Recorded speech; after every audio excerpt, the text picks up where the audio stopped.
So today, I've got a great surprise for you all. Today, we are going to be looking at Crazy Taxi.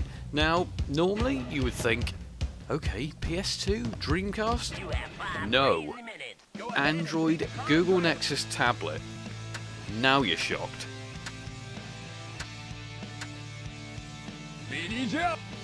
Obviously, now this was never, ever really a big release for the tablet, because let's face it, games for the tablet they don't have big release dates like you would expect from most modern day consoles or PCs. This one just pretty much appeared on there. Now, I'm not sure how recent that was, but it was probably in the last couple of years when the boom of the tablet gaming really started.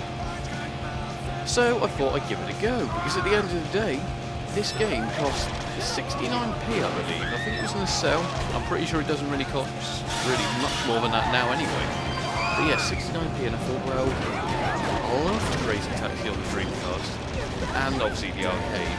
Will it live up to that? And would you believe it? I think it really does. I mean, the only problem is, obviously, the control system. So obviously you're not even using a steering wheel or a controller. You're literally just tapping a screen. Now, to be honest, it's probably one of the first games that I've really thought, you know what? This is actually transferred really well onto a tablet computer. Or a tablet, you know what I'm talking about. iPad, Google Nexus, you name it. But yeah, no, it's transferred really, really well. It feels like the excitement of the actual game hasn't really been lost at all. And for you people who don't know what Crazy Taxi is, it's basically a game where you have to pick up passengers, take them on essentially a thrill ride of their life to gain more points or more coins to get a better fare. And that's really the end game, get them to their destination as quick as you can. And then by the end of each chapter or each game session, depending how much time you've actually set aside for them for you to play, game that is, you're then ranked. Now obviously A is good. I've never really had any worse than C or D. So yeah, obviously you want to aim for A. But yeah, no, that's basically it in a nutshell.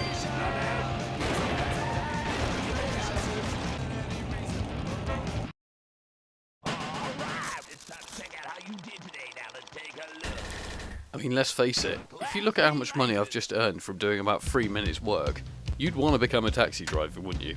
Anyway, so as you can see here, this is Crazy Box. So that's essentially like if you played Stuntman, and you have to do things like firing the dummy out the front of the car and things like that. It's essentially that. A lot of them are doing like ski jumps or popping balloons. This is a ski jump one, which essentially is you driving down a ski jump, double dashing, which is pressing the accelerator twice quickly, just to see how far you can get, and that's it. That's pretty much that one. But then this one here is a drifting level, which I could not get the hand on because I basically had to just fail that one. And this is the balloon one that I was talking about. Literally just go around popping balloons. But they're just fun mini games, and you just don't see that sort of, just don't see fun gameplay anymore. I just wish they'd make a really good new Crazy Taxi for the PS4, Xbox One, whatever, and just give me a fun game. That's what Sega used to do, and I mean, I'm pretty sure Nintendo still do it, to be honest, with their Mario games. But Microsoft and Sony, they're more serious because they know obviously a lot of their players are going to be, teens or higher. But let's face it, some adults, they do want to play fun games, just like me. I'd love to see a new Crazy Taxi, even if it just went to their sort of PlayStation Store or Xbox Live or something like that. That's what I want to see. At the end of the day, this isn't a Dreamcast version. Now, we're all probably in love with the Dreamcast version. It's where I first played it. In fact, it was one of the first games I ever bought for the Dreamcast. I remember I went into game. It was like 35 quid, which, let's face it, that's pretty cheap for a game when you think about how much you get charged for a PS4 game nowadays. Anyway, yeah, I mean, there's not really a huge difference between this and the console version. Like I said, it's essentially just the control system. The core game is still there. Obviously, I don't think you have the cheap version where you can get the bike and ride a bike with a chariot on the back.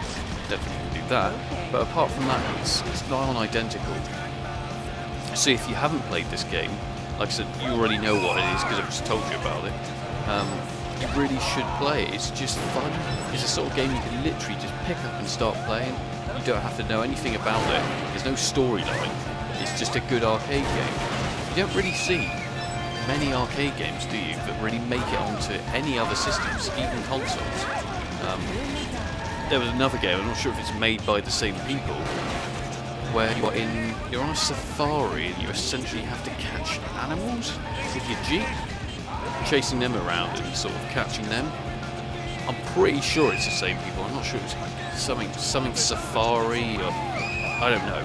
Anyhow, I just wish they would transfer that to either any tablet or a console. I would like to see that. I don't know about you. Would you like to see that? You tell me. You know, one of the great things about this game is probably the music. It seems like really sort of mid-90s to early 2000s, sort of, how you put it, kind of rock, kind of teen rock. If you think of things like Offspring, they're in this. I'm really sure there's no Green Day. Anyway, you know, there's those sort of bands. They were great songs back in the day. Surely, you know, why do we never see this nowadays? Why do we never see this nowadays? To be honest, I don't know why I'm moaning, because games nowadays are pretty good. But anyway, this is a classic, and I'll hear a bad word about it. And if I do, I will find you, and I will track you down. As far as I can tell, there's no massive difference between the vehicles you choose and the actual people you choose. I think they're all pretty similar. Can't really see a difference, obviously apart from the way it looks and the character in the vehicle. I'm sure there are differences, but at the end of the day, I can't tell, because I'm not sure there's a rating system on these people. If there are, then I've never ever noticed it. Doesn't I love you, Redhead, driving you around?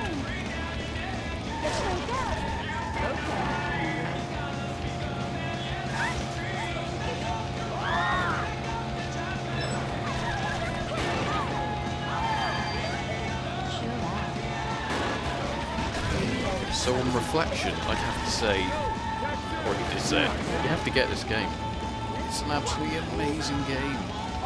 Because there's nothing really else like it. It's totally different. It's got its own identity. No one's even tried to copy it, which is shocking in itself.